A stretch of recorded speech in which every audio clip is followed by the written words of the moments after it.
Deer aspirants, best regards from স্টাডিজুন channel. স্টাডিজুন চ্যানেলে সবাইকে স্বাগত জানাই। আজকে আমরা ইন্ডিয়ান কনস্টিটিউশনের পার্ট 1 ডিসকাস করব। অ্যাজ ইউজুয়াল তোমরা জানো যে 1000 কোশ্চেন আমরা কভার করব ইন্ডিয়ান কনস্টিটিউশনের মোস্ট ইম্পর্টেন্ট কোশ্চেন। অ্যাকর্ডিংলি আমরা একটু একটু করে এগিয়ে যাব। সো আজকে যে কোশ্চেনগুলি ডিসকাস করব তোমাদের সাথে, এগুলি মোস্ট ইম্পর্টেন্ট কোশ্চেন। এগুলি কনস্টিটিউশনের মেইন কোশ্চেন, যেগুলি ছাড়া কোনো ধরনের টিপিএসসি বা টিসিএস পরীক্ষাতে যাওয়াটা উচিত নয়, সেটা আমি একদম ক্লিয়ার কাট বলবো তোমাদেরকে। আজকের আলোচনাটা খুব ইম্পর্টেন্ট তোমাদের জন্য। প্রত্যেকটা লাইন বাই লাইন, প্রত্যেকটা ভিডিওর অংশ তোমরা শুনবে, কোনো কিছু স্কিপ করবে না, because it's a most important session today. যে টপিকগুলি নিয়ে আমরা কথা বলবো। আর আরেকটা জিনিস তোমাদেরকে আমি জাস্ট একটা জিনিস বলবো, যে যদি তোমরা টিপিএসসি বা টিসিএস এর জন্য যদি অ্যাসপাইরেন্ট হয়ে থাকো, সিরিয়াস অ্যাসপাইরেন্ট যদি হয়ে থাকো, so definitely you must have a specific dream and just keep doing the basic things. Day to day basis small small করে টার্গেট সেট করে সেগুলিকে অ্যাচিভ করতে করতে এগিয়ে যাও। আরেকটা মোস্ট ইম্পর্টেন্ট আমি তোমাদেরকে বলবো, just make a reading habit, which is most important for your career, for your preparation. At least 10 to 15 pages per day reading is most important, and gradually try to increase it, because হঠাৎ করে যখন তুমি বই পড়া শুরু করবে, তুমি কিন্তু বই পড়ে ইন্টারেস্ট পাবে না। জাস্ট গ্রাজুয়ালি তোমার হ্যাবিটটাকে শার্প করতে লাগবে। এতে কি হবে, তখন তুমি দেখবে যে বুক ওয়ার্ম হয়ে যাবে, তুমি বইয়ের একদম পোকা হয়ে যাবে। আমি বারবার বলছি, এটা একটা ইটস আ গুড হ্যাবিট, সেটাকে একটু ইনকালকেট করার চেষ্টা করো। এতে কি হবে, তোমার প্রিপারেশনের জন্য অনেকটাই সুবিধে হবে। তখন দেখবে যে তুমি প্রিপারেশন করতে গিয়ে ইন্টারেস্ট পাচ্ছ। যাক, আজকে আমি অত ডিটেলসে যাচ্ছি না। কনস্টিটিউশনের আজকে কোশ্চেনগুলি ক্রিম কোশ্চেন বলতে পারো, একদম মোস্ট ইম্পর্টেন্ট কোশ্চেন। এগুলি খুব ভালো লাগবে, আশা করি। দেখতে থাকো। The constitution of India consists of, constitution আমরা জানি যে একটা প্রিএম্বল আছে, সেই প্রিএম্বলটা একদম থর মুখস্থ করে রাখবে। পার্টস আছে 1 to 25। 1 থেকে 22 পার্ট ছিল আগে, এখন 25 পার্টস আছে, সেটা আমরা জানি। আর্টিকেল আগে ছিল, স্টার্টিং এ ছিল 395। At present we are having more than 470 articles, but officially record অনুসারে, according to 6th edition of Laxmikanth, now we are having 470 articles. Schedules আছে 12টা শিডিউল, অ্যামেন্ডমেন্ট আছে মোর দেন 125। সো আমরা 120 to 125 অ্যাপ্রক্সিমেট ধরে নিচ্ছি। ফান্ডামেন্টাল রাইটস আছে 6টা, that we know, because right to প্রপার্টিটাকে রিপিল করা হয়েছে, right to property. Fundamental duties আছে আমাদের 11। ফ্রিডম আছে 6টা, সেটা আমরা জানি। সোর্স, ইন্ডিয়ান কনস্টিটিউশন যখন তৈরি করা হয়েছিল 11 ডিফারেন্ট সোর্স থেকে নেওয়া হয়েছে। So these are basic things. এখন মনে হতে পারে যে এগুলি আবার কি প্রয়োজন ডিসকাস করার, এগুলি ছাড়া কনস্টিটিউশন ডিসকাস করা কোনোভাবেই সম্ভব নয়। That's all. Next, the Constituent Assembly was set up under which plan? The Cabinet Mission Plan 1946. Which body framed the Constitution of India? That is Constituent Assembly. Who had first given the idea to have a constitution for India? That is Sri M.N. Roy, a pioneer of communist movement in India or political philosopher. Next, where was the first session of the Constituent Assembly held? That is in New Delhi. Okay. Who is known as the father of Indian Constitution? That we know, Dr.B.R.Ambedkar. An interpretation of the Indian Constitution is based on the spirit of the preamble. Okay. The draft of the preamble was prepared by Pandit Jawaharlal Nehru. That we know. The Indian Constitution is regarded as federal in form and unitary in spirit. Federal in form and unitary in spirit. The Constitution of India was enacted and adopted in the Constituent Assembly on 26th November 1949. এটার মধ্যে অনেকে confusion থাকে। এনেক্ট হয়েছে or came into force হয়েছে 26th January 1950. The Constitution of India came into force in 26th January 1950, but এটাকে adopt করা হয়েছে, এনেক্ট করা হয়েছে 26th November 1949. Because of that 26th November এই দিনটাকে বলা হয় কনস্টিটিউশন ডে অর সংবিধান ডে। ঠিক আছে, চলো next. Government of India passed the Act to protect the human rights in the year 1993. Most important question, 1993. Next, the Constituent Assembly was presided over by Dr. Rajendra Prasad. ঠিক আছে? Next, the maximum strength of the Lok Sabha is 543. Earlier it was 545. 543 ছিল elected, 2 ছিল nominated by the president. এখন যে প্রেসিডেন্টের মাধ্যমে দুটো seat nominate হতো সেটাকে এখন অ্যাবলিস্ট করা হয়েছে, সেটা একটু কারেক্ট করে নেবে, কারণ আগে কিন্তু দুটো সিট ছিল নমিনেট করার, অ্যাংলো ইন্ডিয়ান কমিউনিটি থেকে দুটো সিট নমিনেট করা হতো, এখন এটাকে অ্যাবলিস্ট করা হয়েছে। সো নাও লোকসভা সিট হচ্ছে 543। Next, what is the maximum strength of the state legislative assembly? দেখো স্টেট লেজিসলেটিভ অ্যাসেম্বলি, যেমন আমাদের স্টেটটা হচ্ছে ছোট স্টেট, বিকজ অফ দ্যাট এখানে 60 seat, but like UP, Uttar Pradesh, এখানে কিন্তু অনেক সিট থাকে, সো সেটা ম্যাক্সিমাম স্ট্রেংথ হচ্ছে 525। Next, the total strength of Rajya Sabha does not exceed 250। রাজ্যসভার সিট হচ্ছে 250, 238 হচ্ছে ইলেক্টেড প্লাস 12 হচ্ছে নমিনেটেড বাই দ্য প্রেসিডেন্ট।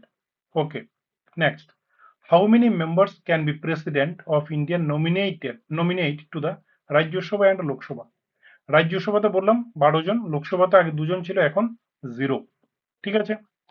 আচ্ছা, একটা জিনিস আমি বলি, অনেকে ভাবতে পারো যে এগুলি তো বেসিক কোশ্চেন। দেখো ভিডিওটা অনেকে আছে যারা অলরেডি প্রিপেয়ার্ড, অনেকে আছে মিডল স্টেজে আছে, অনেকে আছে জাস্ট স্টার্টিং আছে। সব ভিডিওটা এমন ভাবে ডিজাইন করা হয়েছে, পুরো ভিডিওটা দেখলে তখন তোমরা বুঝতে পারবে যে এখানে কতগুলি ইম্পর্টেন্ট কোশ্চেন আছে। সো এটা যারা বিগিনার্স, যারা মিড স্টেজে আছো, যারা অলরেডি ফাইনাল স্টেজে আছো, সবার জন্য ভিডিওটা ইম্পর্টেন্ট, কারণ এখানে মানে মোস্ট ইম্পর্টেন্ট বলো, নতুন কিছু এডিশন বলো, কম্প্রিহেন্সিভ অ্যানালাইসিস করে একটা খুব সুন্দর ওয়ান্ডারফুল রিপ্রেজেন্টেশন বা প্রেজেন্টেশন তৈরি করা হয়েছে, সেটা পুরোটা দেখতে থাকো। Next, who is the chairman of the Rajya Sabha or ex-officio chairman of the Council of States or Rajya Sabha, that is the Vice President of India. At present আমাদের vice president আছেন জগদীপ ধনকর, যিনি West বেঙ্গলের governor ছিলেন। Next, what is the minimum age prescribed for a candidate for election of president or vice president or governor of India? দেখো তিনটে কোশ্চেনকে আমি একসাথে করে দিয়েছি, president, vice president, governor of India, সবার ক্ষেত্রেই 35 ইয়ার্স ম্যান্ডেটরি। ঠিক আছে? Next, the minimum age required to become the prime minister of India, that is 25 years. The minimum age for a person to be elected to the Lok Sabha is 25 years. লোকসভার ইলেকশনে তুমি যদি অংশগ্রহণ করতে চাও, at least 25 years তোমাকে হতে লাগবে। At the age of 25 years তুমি যদি চাও প্রাইম মিনিস্টারও হতে পারবে, বিকজ লোকসভার থেকেই কিন্তু প্রাইম মিনিস্টার নমিনেট হয়। ঠিক আছে? Next, the minimum age for a person to be elected to the Rajya Sabha, that is 30 years. ঠিক আছে? রাজ্যসভার ক্ষেত্রে হচ্ছে 30 years. Next, the retirement age of a judge of the Supreme Court 65 years. হাইকোর্টের ক্ষেত্রে হচ্ছে 62 years, সেটা মাথায় রাখবে। সুপ্রিম কোর্টের ক্ষেত্রে হচ্ছে 65 years.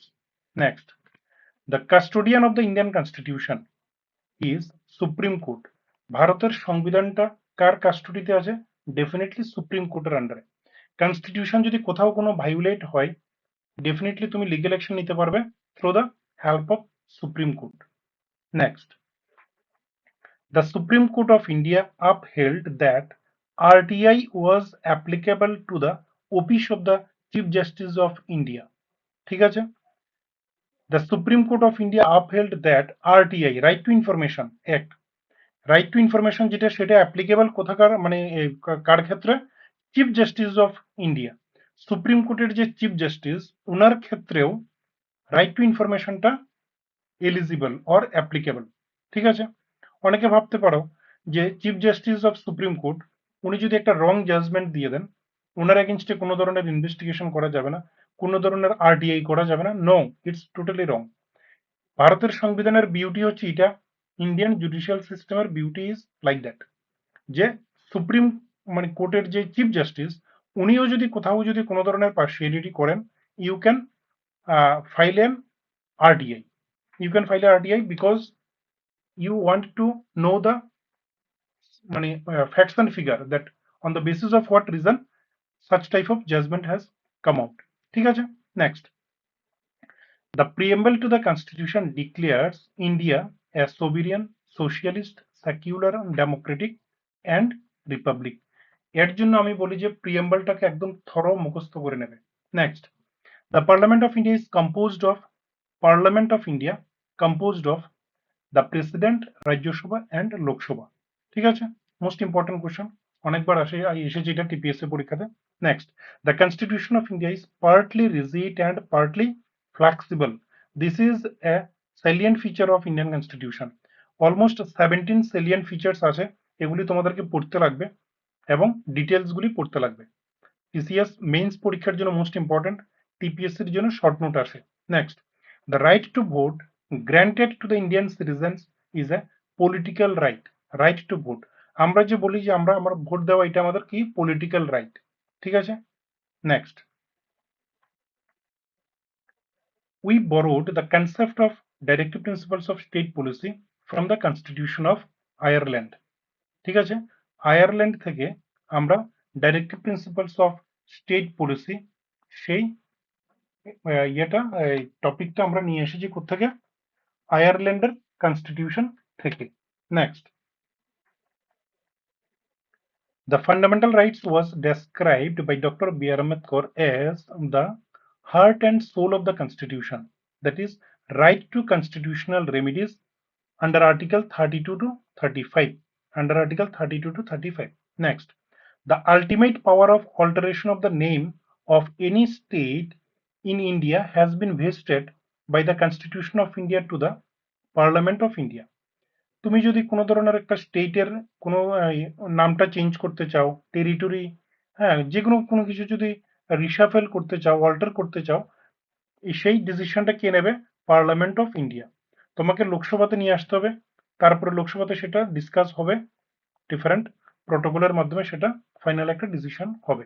Next, the feature power of judicial review is borrowed from which country, that is United states of America.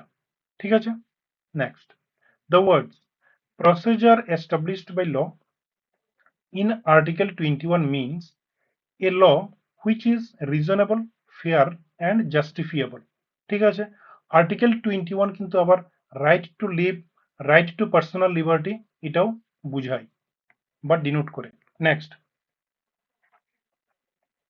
Right to freedom of religion is guaranteed under the constitution in article 25 to 28.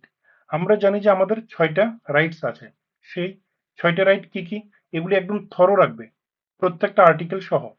যেমন right to equality, right to freedom, right against exploitation, right to freedom of religion, cultural and educational rights, right to property, it has repealed, so right to constitutional remedies. আমাদের মানে previously we have 7 rights, যেহেতু right to প্রপার্টিটা abolished করা হয়েছে বা repeal করা হয়েছে, at present we have 6 rights. ঠিক আছে, সেগুলি একদম থরো করে নেবে। Next, how can a citizen protect his fundamental rights by a writ petition in the Supreme Court of India? যদি আমাদের কারোর যে কোনো পার্টিকুলার সিটিজেন, ওদের যদি ফান্ডামেন্টাল রাইটস যদি ভায়োলেট হয় অথবা কেউ যদি স্ন্যাচ করে নেয়, দেন উই ক্যান মানে knock the door of A supreme court. ঠিক আছে, হাইকোর্ট হতে পারে, সুপ্রিম কোর্ট হতে পারে, তুমি রিট পিটিশন করতে পারো। আমাদের 5টা রিটস আছে, that is habeas corpus, mandamus, prohibition, certiorari, কোয়ারেন্টু।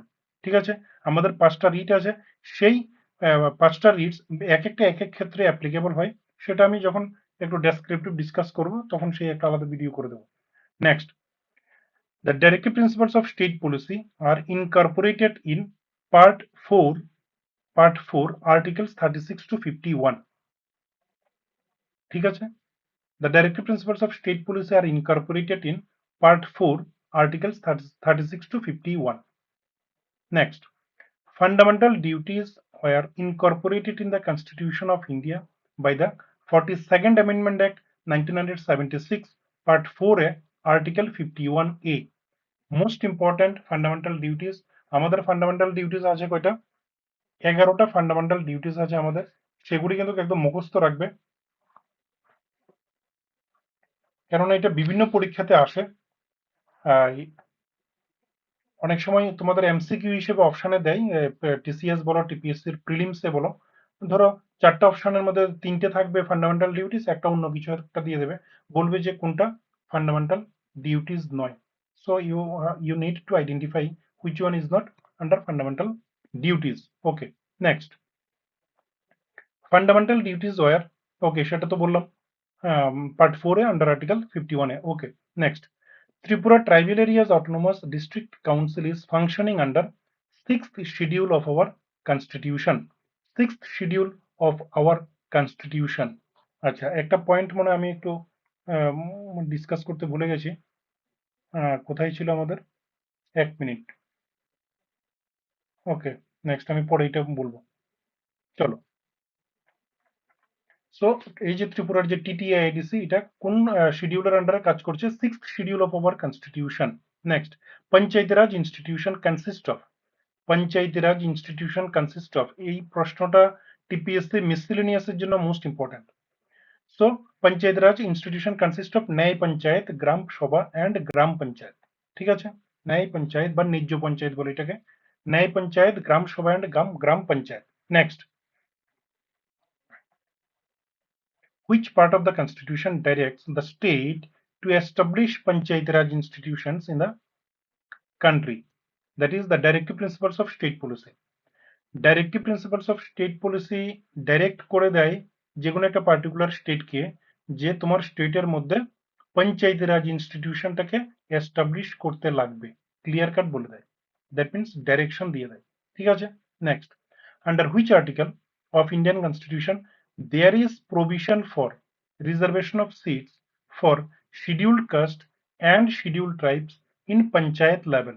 That is article 243D। ঠিক আছে, article 243D। Next, the article is related to the reservation of seats in municipalities, article 243T। ঠিক আছে, আর্টিকেল 243T। আমরা জানি যে পঞ্চায়েতি রাজ ইনস্টিটিউশন বা পঞ্চায়েতি রাজ যেটা, সেটা under article under part 9, part 9 এর মধ্যে আছে। সেটার মধ্যে আছে কতগুলি আর্টিকেল? 16 আর্টিকেলস আছে। সেই 16 আর্টিকেলস থেকে কিন্তু একটা বা দুটো আর্টিকেল, বিশেষ করে অন্তত একটা তো 100% কনফার্ম আসবে প্রত্যেকটা টিসিএস বলো, টিপিএসসি তে বলো, বিশেষ করে মিসেলেনিয়াস পরীক্ষা, টিপিএসসি যে মিসেলেনিয়াস পরীক্ষা হয় সেটাতে কিন্তু একটা আর্টিকেল আসবে কনফার্ম, যে পঞ্চায়েত রাজের মধ্যে যে 16 আর্টিকেল আছে, হ্যাঁ, সেই আর্টিকেল, দ্যাট মিনস 243 থেকে 243O, এখানে যে 16 আর্টিকেল আছে সেই 16 আর্টিকেল থেকে একটা কোশ্চেন কনফার্ম আসবে, একদম 100% কনফার্ম ধরে নাও। এই 16 আর্টিকেল যদি মনে রাখতে পারো 1 মার্কস পেয়ে যাবে। আর একটা হচ্ছে মিউনিসিপ্যালিটিস, মিউনিসিপ্যালিটিস হচ্ছে পার্ট 9A, আর্টিকেল আছে এখানে 18 আর্টিকেলস আছে। ঠিক আছে, 243P থেকে 243ZG, 243P থেকে 243ZG, সেই আর্টিকেল গুলি কিন্তু একদম থরো করে নেবে। এতে কি হবে, এই যে মিউনিসিপ্যালিটিস বলো, পঞ্চায়েত রাজ ইনস্টিটিউশন বলো, এখানের যে আর্টিকেল গুলি আছে এখান থেকে একটা বা দুটো আর্টিকেল তোমরা টিপিএসসি মিসেলেনিয়াসে পাবে, TCS A either prelims or means কোথাও না কোথাও 100% পাবে, সেগুলি রিপিটেশন হয় প্রচুর। এই যে 243D, 243T অনেক টিপিএসসি পরীক্ষাতে এসেছে, তোমরা ওল্ড কোশ্চেন পেপার দেখে সেটা পেয়ে যাবে। ঠিক আছে, নেক্সট, আচ্ছা, next, which amendment granted the Lok Sabha the right to amend any part of the Constitution of India? দেখো, অ্যামেন্ডমেন্ট মানে কি, মানে হচ্ছে কি সংশোধন। আমাদের কনস্টিটিউশন যখন তৈরি করা হয়েছিল সেই ক্ষেত্রে সবসময় তো আর সবকিছু থাকে না। তো সেগুলিকে যেগুলি যেমন আমি আমি তোমাদেরকে একটা এক্সাম্পল বলি। আমাদের কনস্টিটিউশন যখন শুরু হয়েছিল তখন আমাদের 8টা ছিল শিডিউল। ঠিক আছে, শিডিউল ছিল 8টা। At present we have 12 schedule. So এই যে বাকি 4টা শিডিউল, শিডিউল ধরো 9, 10, 11, 12, এই যে 4টা শিডিউল অ্যাড করা হয়েছে থ্রু ডিফারেন্ট অ্যামেন্ডমেন্ট। অনেক কিছু, রাইট টু প্রপার্টিকে বাদ দেওয়া হয়েছে ইটো অ্যামেন্ডমেন্টের মাধ্যমে। কতগুলি অ্যামেন্ডমেন্ট, আমি বলছি যে মোর দেন 120 বা 125 অ্যামেন্ডমেন্ট আছে আমাদের এখানের মধ্যে কোন কোনগুলি মোস্ট ইম্পর্টেন্ট সেটা নিয়ে আমরা আলাদা একটা ভিডিও তৈরি করে দেবো। যেগুলি বলবো এর বাইরে কিছু আসবে না, একদম 100% গ্যারান্টি দিয়ে দেবো। যে যে অ্যামেন্ডমেন্ট গুলি, হ্যাঁ অ্যামেন্ডমেন্ট কিছু করতে হবে নো ডাউট, আমি এর জন্য 4টা 5টা বলবো না, মোটামুটি যেগুলি যেগুলি আসতে পারে এবং এসেছে বিভিন্ন পরীক্ষাতে এবং আসবে, আমি 100% গ্যারান্টি দিয়ে বলে দেবো যে এগুলি আসবে তোমাদের টিপিএসসি অথবা টিসিএস পরীক্ষাতে, এর বাইরে কিছু আসবে না। বাট সেটার জন্য আমাকে আলাদা একটা অ্যামেন্ডমেন্টের উপরে একটা ভিডিও তৈরি করতে হবে। যেমন আমি লাস্ট একটা অন্য একটা সেশনের মধ্যে শিডিউলটাকে নিয়ে বলেছিলাম যে সেটা তোমরা নিমোনিকের মাধ্যমে কিভাবে মনে রাখবে। যেমন টিয়ার্স অফ ওল্ড পিএম আমি বলেছিলাম একটা সেশনে, টিয়ার্স অফ ওল্ড পিএম, সেই ভিডিওটা যদি কেউ মিস করে থাকো একটু দেখে নেবে, ডেফিনেটলি তোমাদের হেল্প হবে। আমি কেন বলি দেখো, এই যে আমাদের 12 স্কেডিউল আছে বা শিডিউল আছে, এই 12টা শিডিউল যদি তুমি মনে রাখতে পারো, সেখান থেকে কিন্তু 1 মার্কস অথবা 2 মার্কস তুমি 100% কনফার্ম। দেখো এগুলি বলে দেওয়া যায়, টিপিএসসি তে কি কি প্রশ্ন আসবে কিছু কিছু জিনিস তোমাকে বলতে পারবো, কিছু কিছু জিনিস তোমাকে একটা স্টক মেনটেন করতে হবে, 100% তোমার কমন পড়ে যাবে।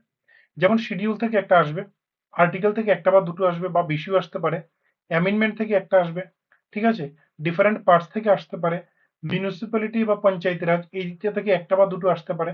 এভাবে মানে ইন্ডিয়ান কনস্টিটিউশন 15 মার্কস থাকে, তো এই আমি যে যে পয়েন্টগুলি বললাম এগুলি যদি তোমরা ভালোভাবে প্রিপারেশন করে নিতে পারো, অন্তত 7 to 8 কোশ্চেন, মানে এগুলি ক্রিটিক্যাল কোশ্চেন কিন্তু, বেসিক কিছু কোশ্চেন তো থাকবে, ওই রাজ্যসভার এইজ কত, প্রাইম মিনিস্টার ইলেকশনে জয়েন করতে গেলে কত বছর লাগবে, হ্যাঁ ওই তোমার পঞ্চায়েত রাজের মধ্যে কত নম্বর শিডিউলে এটা আছে, বা ওই পঞ্চায়েত মেম্বার হতে গেলে কত বছর হতে লাগবে, লাইক দ্যাট। এগুলি হচ্ছে কতগুলি বেসিক কোশ্চেন দেবে। যেমন ওই কি বলে, parliament consist of what, president, Rajya Sabha member, Lok Sabha member, like that. কতগুলি প্রশ্ন দেবে একদম ইজি, অন্তত 30% কোশ্চেন দেবে একদম easy.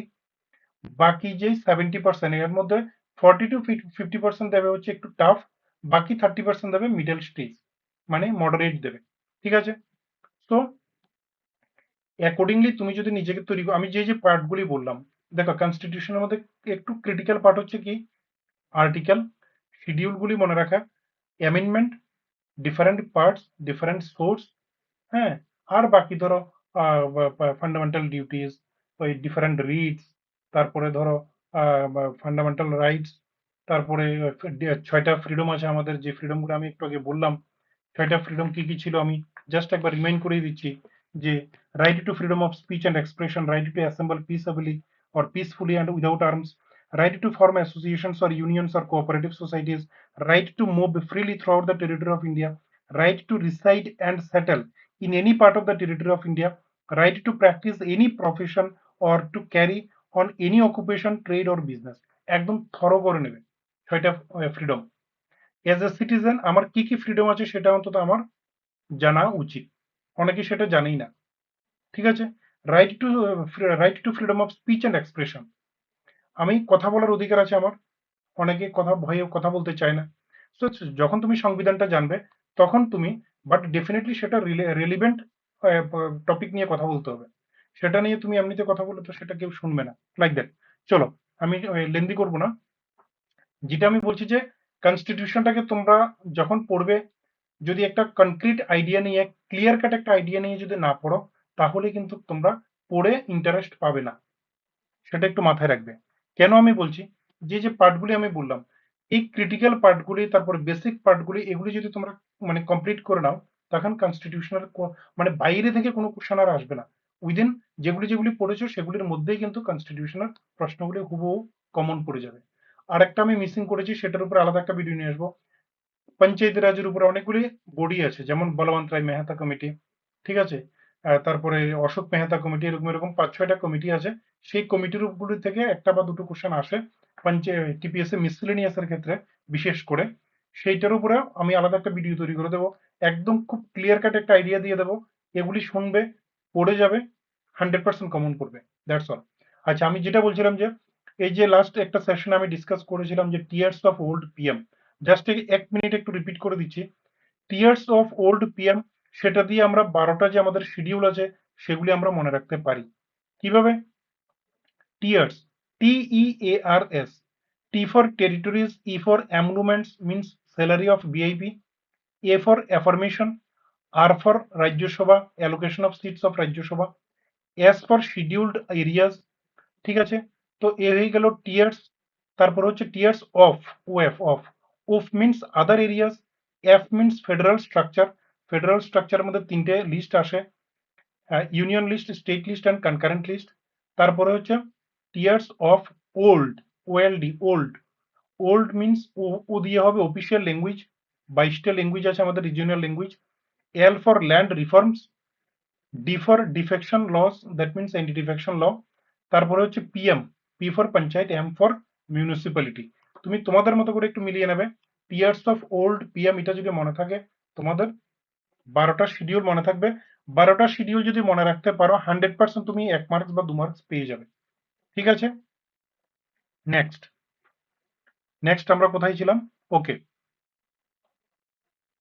24th amendment. Okay, which amendment granted the Lok Sabha the right to amend any part of the Constitution of India?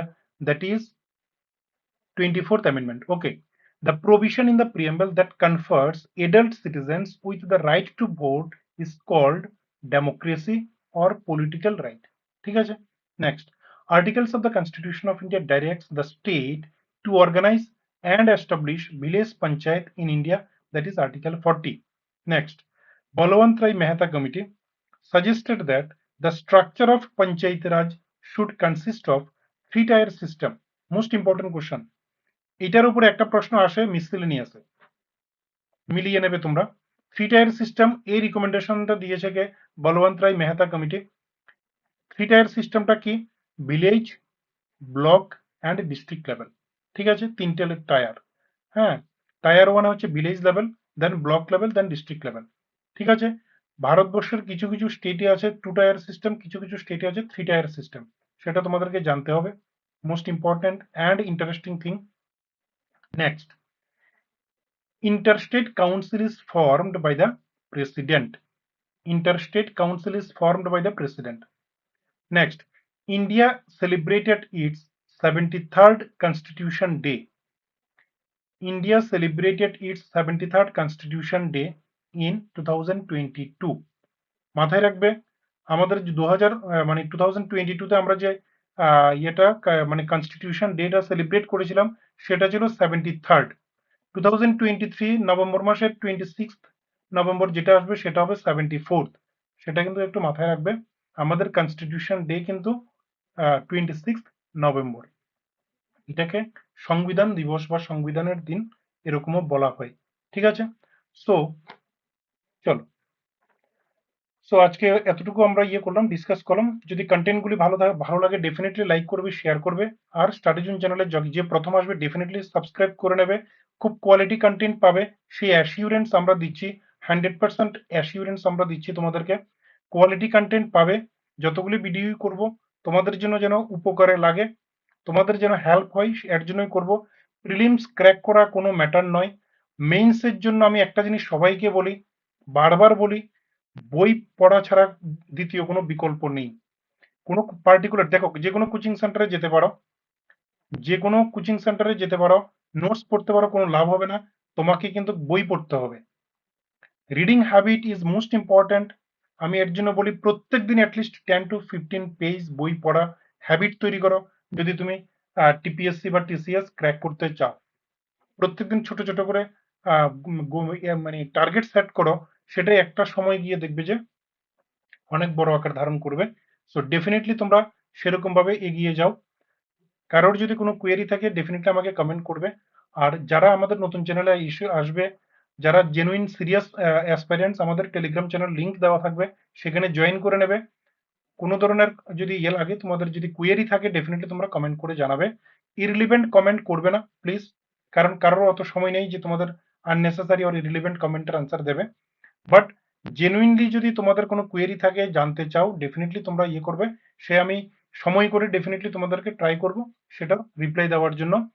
আরেকটা জিনিস যেটা বলবো, দেখো প্রত্যেকটা ভিডিও তৈরি করতে কিন্তু অনেক পরিশ্রম হয়, সেটা তোমরা মানে কন্টেন্ট দেখে কিন্তু তোমরা বুঝে গেছো। এর থেকেও আরো বেস্ট কোয়ালিটি বা বেস্ট কন্টেন্ট আমরা মেনটেন করব, মানে কোয়ালিটি মেনটেন করব, কোয়ালিটি কন্টেন্ট নিয়ে তোমাদের কাছে নিয়ে আসবো as a knowledge capsule. So তোমাদের ডিউটি হচ্ছে কি একটু লাইক করে দেবে, আর তোমাদের যদি কোনো ফ্রেন্ড সার্কেল থাকে জুনিয়র সিনিয়র ভাই বোন থাকে যারা অ্যাসপাইরেন্ট, ওদের সাথে একটু শেয়ার করে দেবে। আর যারা স্টাডি জোন চ্যানেলে নতুন আসবে, প্লিজ চ্যানেলটা সাবস্ক্রাইব করে নাও। এতে কি হয়, তোমাদের একটু লাইক শেয়ার যদি সাবস্ক্রিপশন যদি পাই, আমাদের একটু এনকারেজমেন্ট হয়, আর কিছু না। Thank you very much for watching this video.